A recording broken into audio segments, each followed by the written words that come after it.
decided this was the last ball to the only game that you could play without matching rules. Everything else you could play with rules yourself. So, that was the last resort. I was doing so good now. I think that I'm not a good person in India and abroad. Therefore, it's a bit abroad, not really. It is just that I have an entry with this new, and this generation is taking it out. In this country, it's always been that generations of people are always asking two processes that is being the most next step of this nation without any kind of apathy, without any kind of one single authority. Everybody's home. There is a spiritual process which massively moving from parents to children. At the same time, if you have to compare this generation of people outside the country are taking up spirituality, that this generation of people here are trying to do that to some extent.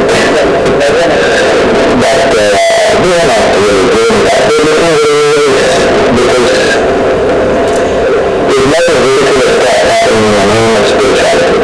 So the younger generation will not attract such things. They want something that will stand the test of the reason. They are important. So the most important aspect of Isha is that we offer this not as a philosophy, not as a belief system, not even as a teaching, but as a technology. So a scientific approach to our idea, as we have many gadgets that we're using right now. Now there is a camera, there is a phone. These are all methods. If you want to use it properly, it will work for you. It will not work for you because of some identity that you have taken on. Whether you are a Muslim or not, whether you are a Hindu or Muslim, icon is working, isn't it? Similarly, whether you are a Hindu or a Muslim, I also will work. If you do it properly, go to a man with icon. The sun is not worth it. This is the worth it. This is the highest technology on the planet. So you just have to learn to do it right. Whoever learns to do it right, for him it works. It doesn't matter what he calls himself. So this is not a religion, this is not a philosophy, this is not an ideology, but this is a technology. So where does our fitness conduct today and the conventional and mechanical is much more people are getting moving towards it? It's always been a human need to know something beyond the limitations of where we are right now. It is just that what we are thinking of materialism essentially means that there are lots of those people in India, unfortunately not for everybody, but in the world there are a large number of people their survival process has been taken care of, like never before. Because survival is taken care of, it's natural for a human being to seek something more than that. So the spiritual process works best only in those societies where people's survival is taken care of. If survival is still in a question, I cannot go and ask the hungry man to meditate. We've seen all about that. You cannot ask a man who is hungry right now to seek mukti. It's not going to work. Only when the stomach is full, we can think of other things. So now in India, if there is money towards an account well-being, it's very, very important that we bring back the spiritual process which is being the fundamental strength of who we are, because otherwise we will have economic well-being, but still people will not be right. You can see this happening in the country big time. For example, in Tamil Nadu, the doctors are saying in the next 3 years, 42% of Tamil population will be diabetic.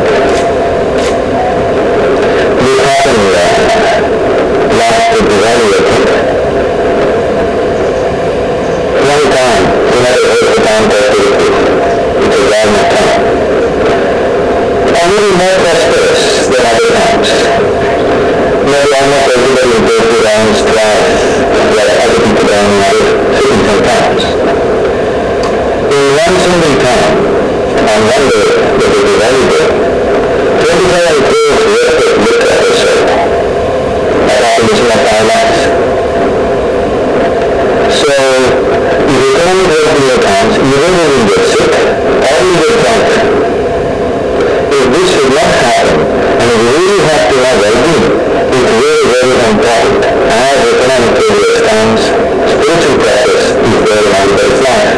Only then they will live that. Otherwise, they will be either in the hospital or in the doctor.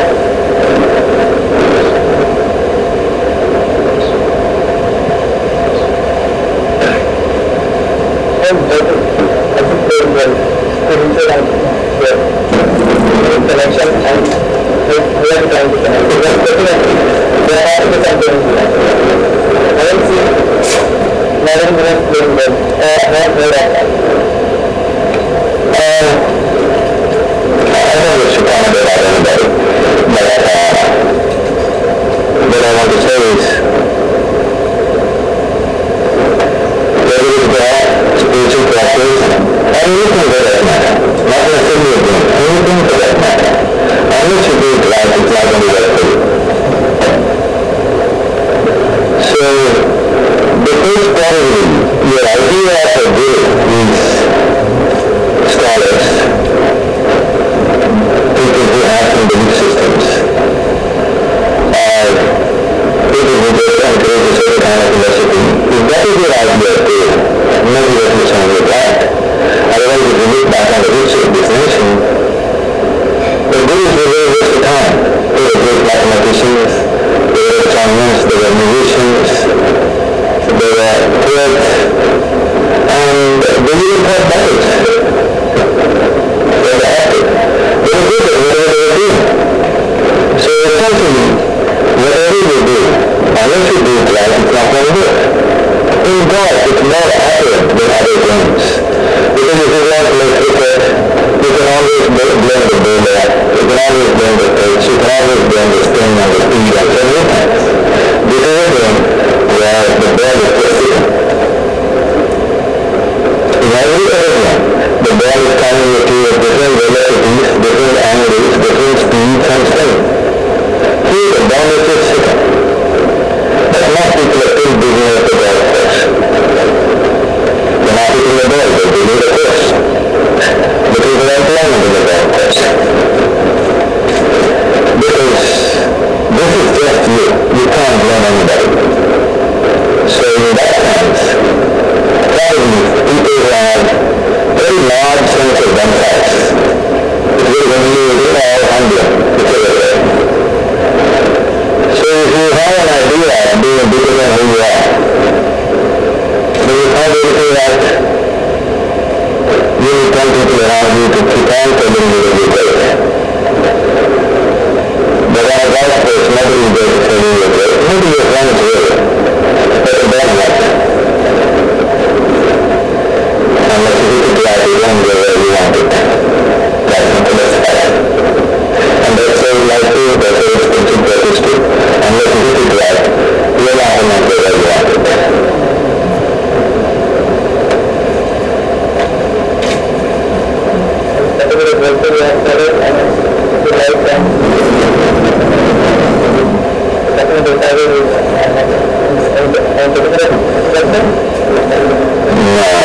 I really don't plan out a regular pattern. Whenever I get an opportunity, I barely get to plan it around when I'm traveling out that little bit. I really, what I see with God is 70% of it is just your mind. Only 30% of it is the brain. So I play with 70%. I don't know that. I'm not being trained for it. I'm not taking lessons. I'm not practiced. I just play with 70%, which is my mind. Just have played in one of my courses. You can have a favorite when you're doing back to them again and again. The right side, you do that over and over like this. I feel it in 30 beats, and it's a very challenging and wonderful course. And it was one of those days when I finished this power, which is very good for me. But I don't do every day.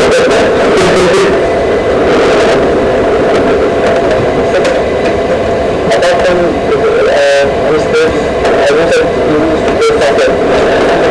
I used to play a lot of games, but that's a long time ago. Long time ago, the last after. I played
human beings really to create the right situations.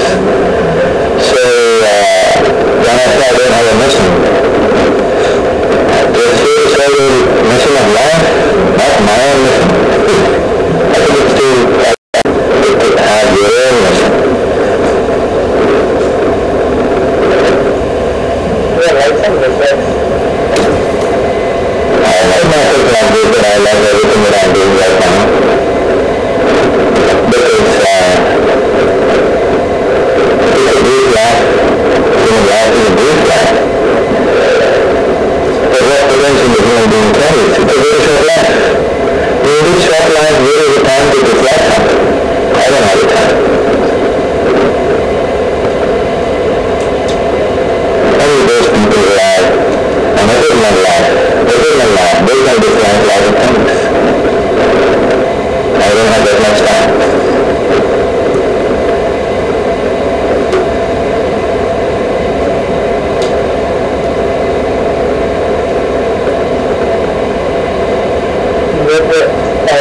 How do you define life?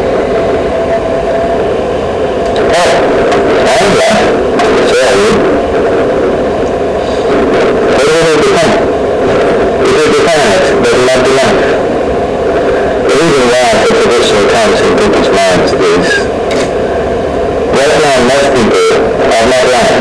They're just a bundle of thoughts, emotions, ideas, opinions, ideologies, and prejudices.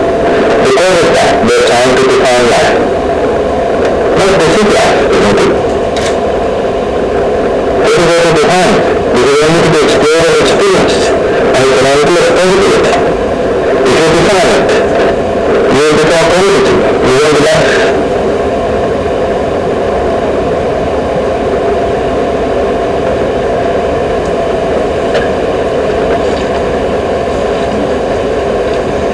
Any plans to have in life will not happen? Let me say that one asked me to come to God and I come.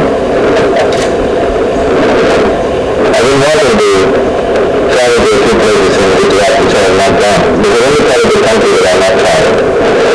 At one time, I reached India and I have not traveled. After that, I have driven across India many times. I have come to Ahmedabad a long time ago. I like the drives. I would like to see the drives again for a long time, but the impact of these drives, the drives is phenomenal from my mind. But for some reason, Gujarat is one place that I have not traveled in the country. I think I should. Where do you travel to that? What do you like to see? A change in one change. Your country? Is this country? In this country is a land of tremendous potential. We have a culture of history which is older than just about any civilization on the planet. We have produced such great mathematicians, scientists. Our contribution to modern science is phenomenal in the past, and not now. For example, Albert Einstein, not someone less than him. Albert Einstein said, modern sciences would not have taken one significant step without the contribution from India. Because the fundamental mathematics came from India. Otherwise, science and technology wouldn't have that long there. All the things and other things that you're seeing, all the software, essentially, is based on the fundamental mathematical principles that came from the extension. So all this we did. About 250 years ago, we did the largest economy on the planet. That's the reason why everybody wanted to come to a base and come to India. Everything they would come. Because this was the richest country in the world. In spite of that, today we are not that state in many ways. Our value of being rich is 29 rupees. And almost 500 million people have barely eaten properly. If you walk into villages of India, don't know how it's in Gujarat. In certain states, which was reasonably supposed to be better off states compared to the other binary states. Even in the better off states, if you walk into any village, I have always had people in government in rural India. 30 years ago, if you walked into a village, you would have water, there were no telephones, there were no proper roads, no tractors, no nothing. But none were still. Today it is there are reasonably okay roads, there are boulevards, there are phones, there are internet kiosks. But you don't see the people. Everybody has a telephone. You don't look at the people. 60% of the male population, they are not even, the skeletal system has not gone to full science. It's not that now they lost weight. If somebody's skeletal system does not go to full science, what it means is right from his childhood he did not eat properly. Never he did it properly at any time in his life. The condition of the females is much worse. So we have over 60% of the population which is an underdeveloped humanity. We are breeding an underdeveloped humanity and we are expecting that we will become a superpower. This is a wrong way to put life. If you want a great nation, first thing is to produce great people. And the most fundamental thing is nourishment, health, and then education, equality. None of these things are taken care of. It is somehow happening. This is because of the ingenious nature of the people. What I see is, I speak across the world with all kinds of audiences. The highest level of intellect in the form of academics, scientists, back to rural, tribal women, children, all kinds of people I speak to. But I find the average intelligence on the Indian street or even in the Indian village is much higher than most places on the planet. This is the wealth of a nation. This is the wealth we have created with thousands of years of culture and right kind of living. But we are going to lose it in a generation or two if you keep people undernourished. If you keep people malnourished for one or two generations, that intellect will be gone. After that you can't pull people out. Right now what India needs is all the support of a little finger if you give, people will try. You go to many other parts of the world, you not only have to give them, you also have to tell them how to eat. Here it's not like that. Just create an opportunity, people will take it.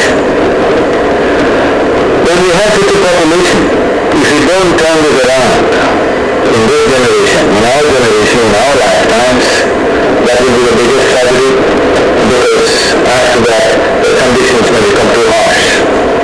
Our population is a huge challenge. People are very proud that almost 50% of our population is below 30 years of age or something. But you must see the condition of the youth in the country. Most youth,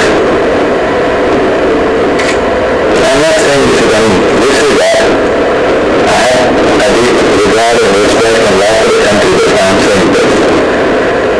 I would say 50% of the youth cannot, not winning a race, they cannot even run 50 to 100 meters. They cannot climb a tree. Because their bodies are not even in that level of fitness. If you produce people of incapable physical incapabilities and mental incapabilities, then you have a huge backlog to handle. You have a huge handicap to play with. And we are going there rapidly. You can see that if you just walk into any village and see how people are. They're not in any healthy condition. They're not going into full science. Somehow they're managing to live. So turning this around, in the next 5 to 10 years, if we don't turn this around, this will become more and more difficult as days go by. And our ecological conditions are not any better. In 1937, how much water we had, drinking water we had per capita. Today we have only 20% of that. by 2025, we will have only 7% of that. That means you will not only be drinking water from a bottle, you will be having a bath from a bottle. That's what it means. So we are not conducting a lot of things in the country responsibly. We are not planning and strategizing our nation's future. We're still doing things very ad hoc. This has to change. If we are concerned about our nation, this has to change immediately.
Right to the last reception.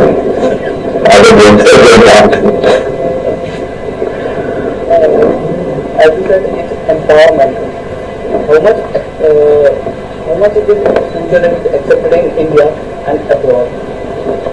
Because how it seems it's more accepted abroad, more welcomed abroad.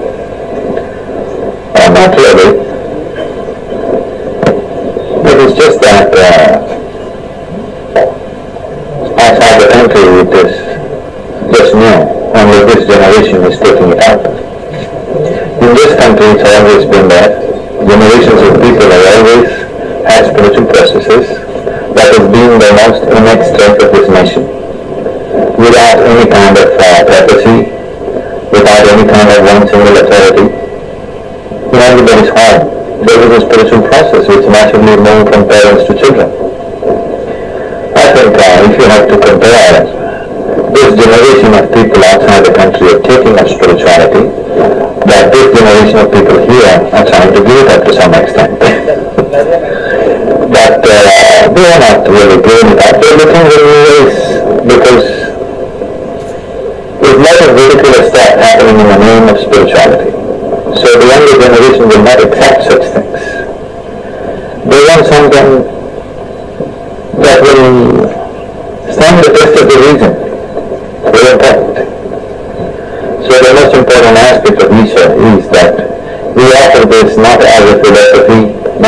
belief system, not even as a teaching, but as a technology. So a scientific approach to inner well-being, as we have many gadgets that we are using right now. Now there is a camera, there is a phone. These are all gadgets.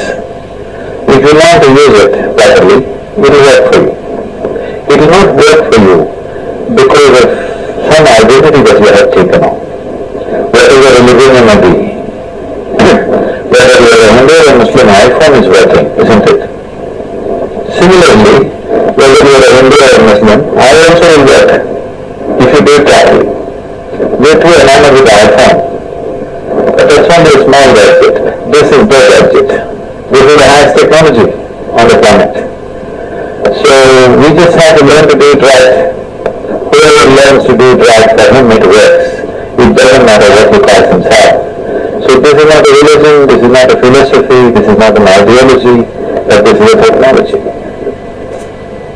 It's a need of an hour in this competitive and consistent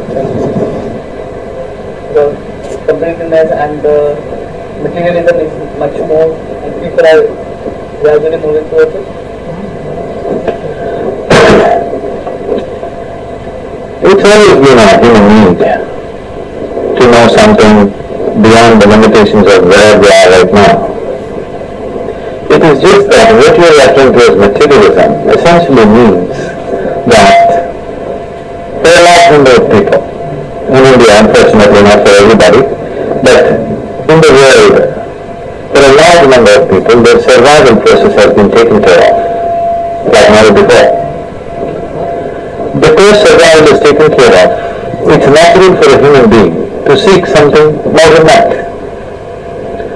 So spiritual process works best only in those societies where people's survival is taken care of. If survival is still in question, I cannot go and ask a hungry man to meditate. It's like we've seen, I'll never do that. You cannot ask a man who is hungry right now to seek mukti. It's not going to work. Only if the stomach is full, we can think of other things. So now that India is slowly moving towards an economic well-being, it's very, very important that we bring back the spiritual process, which has been the fundamental strength of who we are, because otherwise we will have economic well-being, but still people will not be well. You can see this happening in the country big time. For example, in Tamil Nadu, the doctors are saying in the next 3 years, 42% of Tamil population will be diabetic. This happened last Diwali, I think. One town, you might have heard of a town called Tirupur. It's a government town. A little more prosperous than other towns. Maybe almost everybody in Tirupur earns twice what other people earn in other cities and towns. In one single town, on one day, there's a Diwali day, 27 crores worth of liquor was sold. A population of 5 lakhs. So, if economic well-being comes, either we will get sick or we will get drunk. If this should not happen, and we really have to know well-being, it's very, very important. As economic progress comes, spiritual process is there in everybody's life. Only then they will live well. Otherwise, they will be either in the hospital or in the gutter.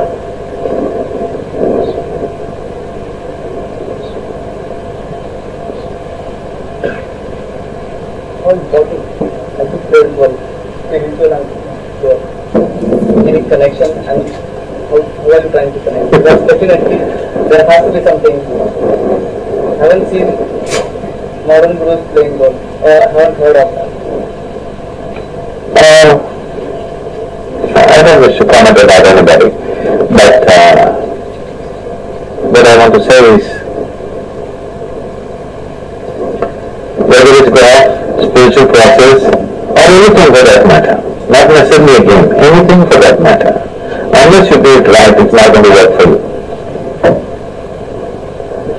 So, because probably your idea of a guru is scholars, have some belief systems, or people who just encourage a certain kind of philosophy, if that is your idea of Guru, maybe what you're saying is right.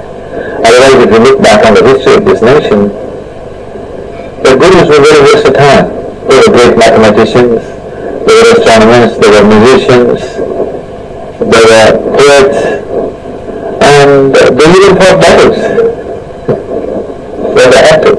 They were good at whatever they were doing. So essentially, whatever you do, unless you do it right, it's not going to work. In golf, it's more accurate than other games. Because if you go and play cricket, you can always blame the bowler, you can always blame the pitch, you can always blame the spin and the speed and so many things. This is a game where the ball is just sitting. In every other game, the ball is coming at you at different velocities, different angles, different speeds and spin. Here the ball is just sitting. But most people are still digging at the golf course.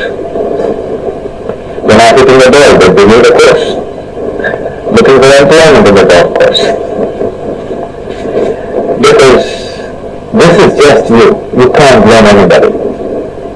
So in that sense, probably people who have very large sense of themselves, it's very humiliating or humbling, whichever way. So if you have an idea of being bigger than who you are, when you can't do anything right, you need 10 people around you to keep on telling you that you're great. But on a golf course, nobody is there to tell you you're great. Maybe your friends will, but the ball won't. Unless you hit it right, it won't go where you want it.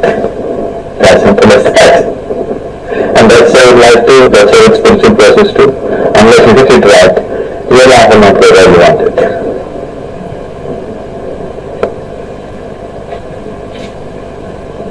Particular guru you are following, you like, and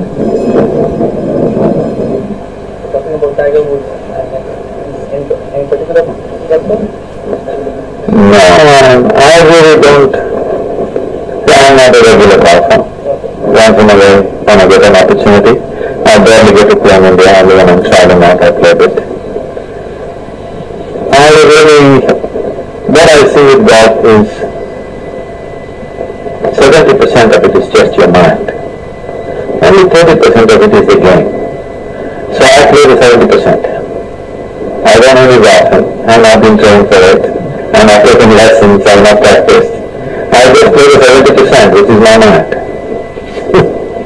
What courses have you outside? Yes, I've played in many courses. Favorite? Huh? Your favorite?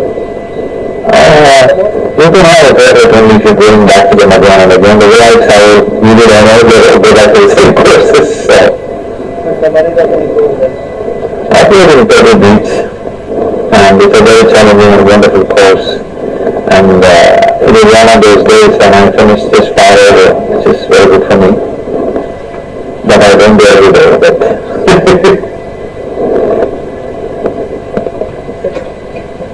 Apart from any sports, as you said, you used to play soccer.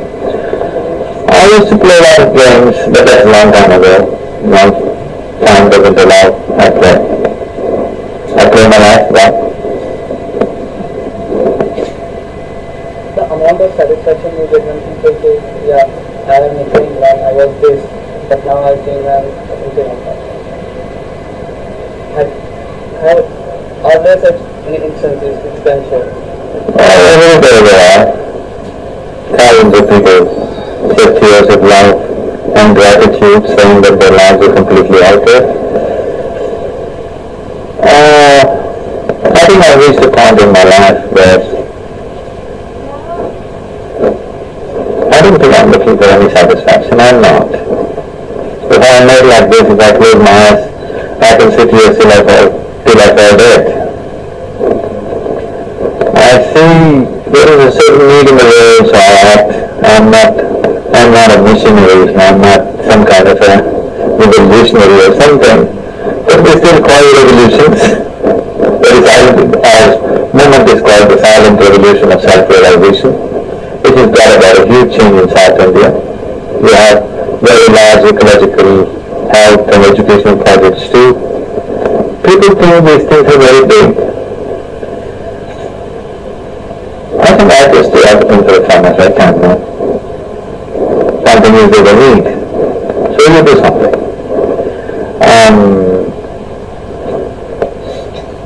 I'm not somebody who is in any kind of mission. No. Whatever mission I was on is very long time ago. Now what is needed is what I do.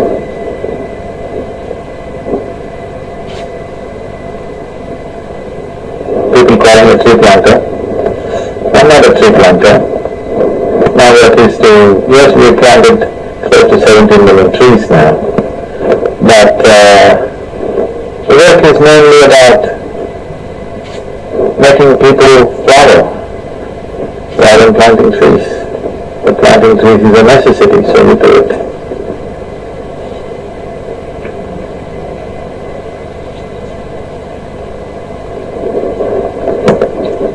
Well, this is something that needs to be understood. When I say I'm not a missionary, I'm not out to do anything, this doesn't mean I'm not involved. I'm very, very super involved with everything. My day is every day, 22 hours a day, 7 days of the week, 365 days I'm on. So when I said that, I'm not talking about lack of involvement. I'm phenomenally involved with people's lives. But what I'm saying is, I'm not here to fulfill my own mission. I don't have a mission of my own. And I think it's obnoxious for people to think they have a mission of their own. It's essentially to provide support in situations, when I say ambience in people's lives, within and without, for them to grow into full-fledged human beings. If you plant a tree, it would be obnoxious for you to say, I am growing these trees. No. You only facilitate the situations. Tree grows. Similarly with a human being, you only facilitate the situation. Human beings grow if you create the right situations. So when I say I don't have a mission, just here to say the mission of life, not my own mission. I think it's too arrogant to have your own mission. Your likes and dislikes. I like myself like this, and I love everything that I'm doing right now. Because it's a brief life. Human life is a brief life. But what potential a human being carries, it's a very short life. In this short life, there is a time to dislike something. I don't have a time. Only those people who have an eternal life, they can dislike a lot of things. I don't have that much time.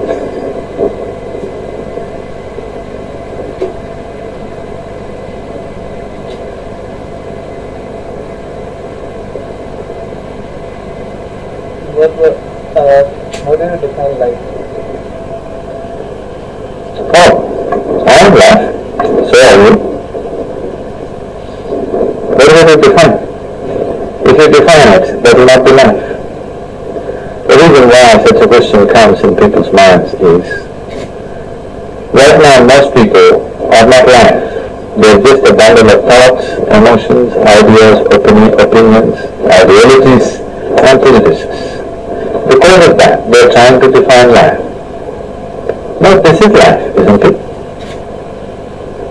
What is there to define it? This is only to be explored and experienced, and it's an endless possibility.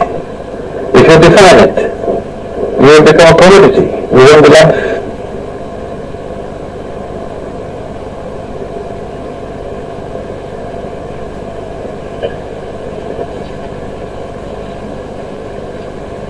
Any plans to come back to that often?